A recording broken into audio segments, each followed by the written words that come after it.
बिस्मिल्लाहिर्रहमानिर्रहीम. It is our science class and I am your science teacher Miss Maliha Yasmin. आज हम science का first chapter start करने जा रहे हैं, that is about classification of living organisms. और इस चैप्टर में हम बाकायदा कोई लेसन नहीं पढ़ेंगे, बल्कि हम चैप्टर का इंट्रोडक्शन करेंगे. हम ये देखेंगे इस चैप्टर में कौन कौन से एसएलओज हैं, इस चैप्टर का थीम क्या है, कंटेंट क्या है, और हम इस चैप्टर को किस तरीके से पढ़ाएंगे. इसमें कौन कौन से एक्टिविटीज़ शामिल हैं, कौन कौन से प्रोजेक्ट्स शामिल हैं, ये सब आज के लेक्चर्स में देखेंगे. सबसे पहले जो एसएलओ, सबसे पहले ये देखते हैं कि चैप्टर कहता क्या है, हमें बताता क्या है, पूरे चैप्टर का क्रक्स क्या है. So almost every other day scientist discover new species of animals and plants. So to have a good understanding of variations in living organisms is even more important today. For this purpose, all living organisms are classified into groups and classes based on their similarities and differences. In the following chapter, we will discuss the classification of living things and their common characteristics. जैसे कि इस chapter के introduction से आपको पता चल रहा है कि हमारी लिविंग वर्ल्ड एक बियोलॉजिकल वर्ल्ड है. इसमें बेशुमार स्पीशीज प्रेजेंट हैं, एनिमल्स की, प्लांट्स की, माइक्रो ऑर्गेनिजम्स की. इसके अलावा भी बहुत से ऑर्गेनिजम्स प्रेजेंट हैं. सो इन तमाम ऑर्गेनिजम्स को स्टडी करने के लिए इन्हें ग्रुप अप किया जाता है स्मॉल कैटेगरीज में, और ये कैटेगरीज किसी न किसी बेसिस की बुनियाद पे की जाती हैं, और इस सारे प्रोसेस को क्लासिफिकेशन का नाम दिया जाता है. और यही सब कुछ हम आज के चैप्टर में भी देखेंगे कि प्लांट्स की क्लासिफिकेशन कैसे की जाती है, एनिमल्स को किस तरह से क्लासीफाई किया जाता है. फिर हम फर्दर चैप्टर्स में देखेंगे कि माइक्रो ऑर्गेनिजम्स को किन ग्रुप्स में डिवाइड किया गया है, इनके कैरेक्टरिस्टिक्स क्या क्या हैं, इनकी बेसिस क्या क्या हैं, और इस सब के हमें फ़ायदा क्या होता है. सो ये आपके सामने वो तमाम एसएलओज हैं जो आप इस चैप्टर में कवर करेंगे. 8 एसएलओज हैं. फर्स्ट एसएलओ हमें क्लासिफिकेशन की बेसिस के बारे में बताता है, जिसमें हम इंट्रो देखेंगे क्लासिफिकेशन का.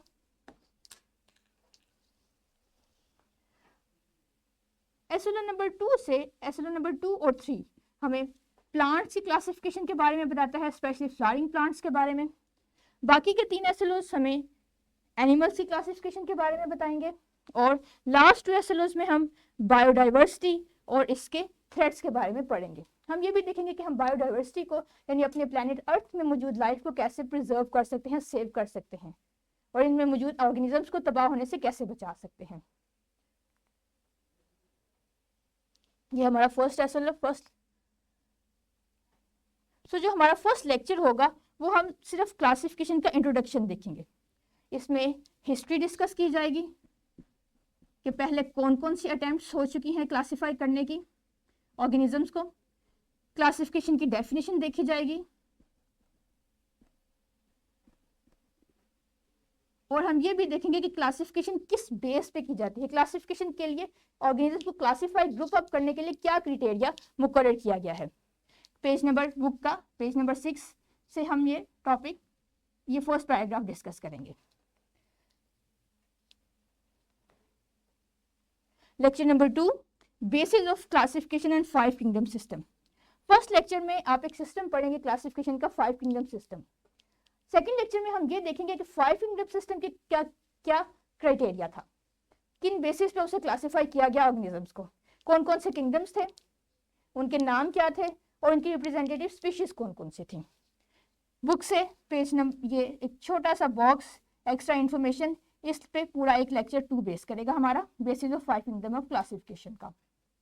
लेक्चर नंबर 3 हमारा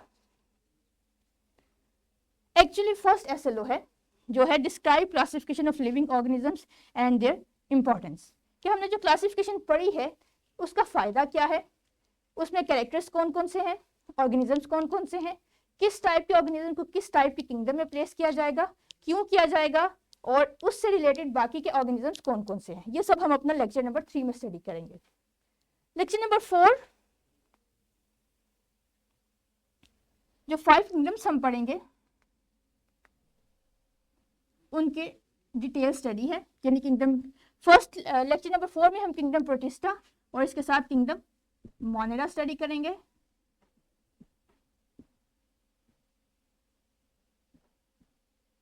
इन दोनों के स्पेशल फीचर्स, कैरेक्टरिस्टिक्स, ऑर्गेनिजम्स, ये सब हमारे लेक्चर नंबर 4 में शामिल हैं.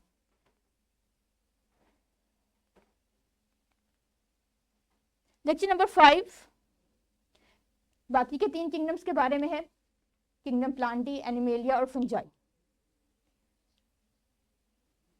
और लेक्चर नंबर 5 फर्स्ट एसएलओ का सेकंड पार्ट है, जिसमें इंपॉर्टेंस ऑफ क्लासिफिकेशन डिस्कस की जाएगी। ये देखेंगे कि 5 किंगडम सिस्टम जो हमने पढ़ा वो क्यों जरूरी था और बाकी तमाम क्लासिफिकेशन सिस्टम से ये कैसे बेहतर है। Next come the second SLO in lecture number 6 और वो है प्लांट्स क्लासिफिकेशन के बारे में। हम प्लांट्स को, स्पेशली फ्लावरिंग प्लांट्स को क्लासिफाई करेंगे 2 ग्रुप्स में, डाइकोट्स में और मोनोकोट्स में, और हर एक की एग्जांपल्स भी स्टडी करेंगे और इनके फीचर्स भी स्टडी करेंगे। बुक से आप पेज नंबर 9 और 10 से आपको ये मैटर इससे रिलेटेड मिलेगा टॉपिक 1.2 में। ये उसका सेकंड ग्रुप है, डाइकोट प्लांट, पेज नंबर 10 पे। Next come the class lecture number 7। Lecture number 7 actually lecture number 6 की ही एक्सटेंशन है, जिसमें फ्लावरिंग प्लांट्स की क्लासिफिकेशन यानी मोनोकोट और डाइकोट, इन दोनों का कंपैरिजन किया जाएगा।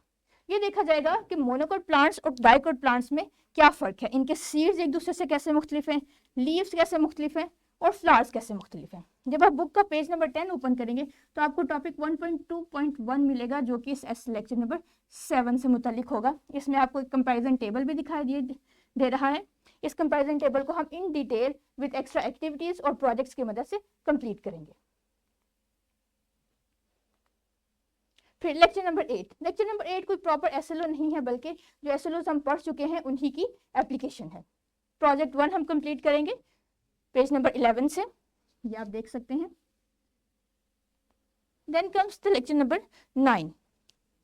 Lecture number 9 is about the classification of animals. जैसे हमने प्लांट्स को क्लासिफाई किया था, उनके ग्रुप्स पढ़े थे, इसी तरह एनिमल्स को भी क्लासिफाई करेंगे, उनके ग्रुप्स और कैरेक्टरिस्टिक्स को स्टडी किया जाएगा। और ये 2 ग्रुप्स होंगे, वर्टिब्रेट्स और invertebrates, on the basis of presence of vertebral column.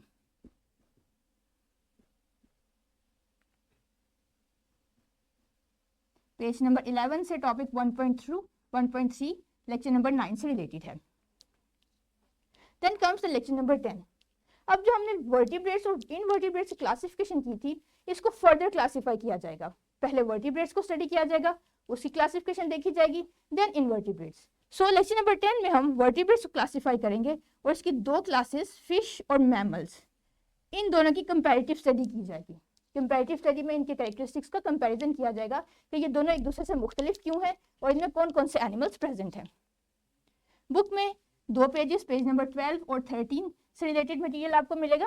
Spices यानी फिशेस और मैमल्स यानी ग्रुप क्लास नंबर 5, जिसमें ह्यूमंस भी इंक्लूड हैं। Next comes the lecture number 11, जो कि लेक्चर नंबर 10 की ही एक्सटेंशन है, यानी एनिमल्स की क्लासिफिकेशन ही चल रही है। इसमें हम बाकी के 3 क्लासेस, एम्फीबियंस, रेप्टाइल्स और बर्ड्स को स्टडी करेंगे। पेज नंबर 12 पे आपको ये तमाम क्लासेस मिल जाएंगी। Then comes the lecture number 13. Lecture number 13 is about the classification of invertebrate animals. Like vertebrates, invertebrates are also grouped into small sections, small groups, small categories. So, जो categories हम study करेंगे वो होगी sponges, number 1, jellyfish और worms. ये 3 classes हम lecture number 13 में study करेंगे और बाकी की 3 क्लासेस यानी स्टारफिश, इकाइनोडर्म्स, मोलस्क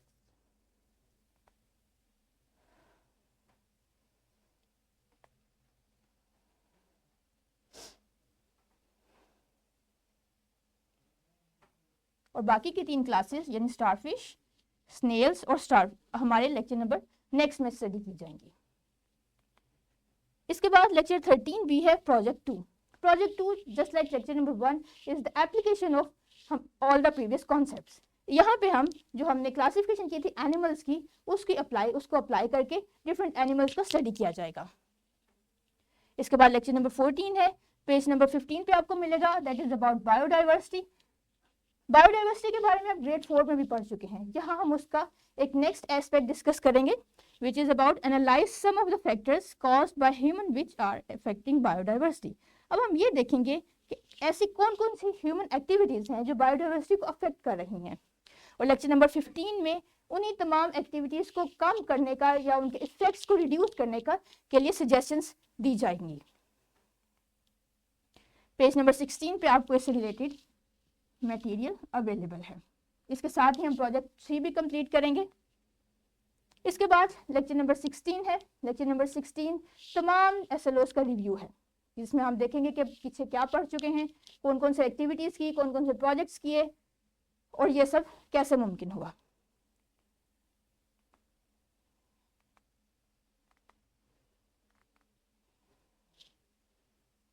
ये तो था हमारा इस चैप्टर 1 का इंट्रोडक्शन।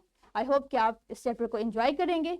मेरे साथ साथ जो भी होमवर्क आपको दिया जाएगा वो आप कंप्लीट करके आएंगे, प्रोजेक्ट्स को अच्छे से कंप्लीट करेंगे, एक्टिविटीज़ अच्छे से परफॉर्म करेंगे, ताकि हम अपने कॉन्सेप्ट्स को अच्छे से ग्रैस्प कर सकें।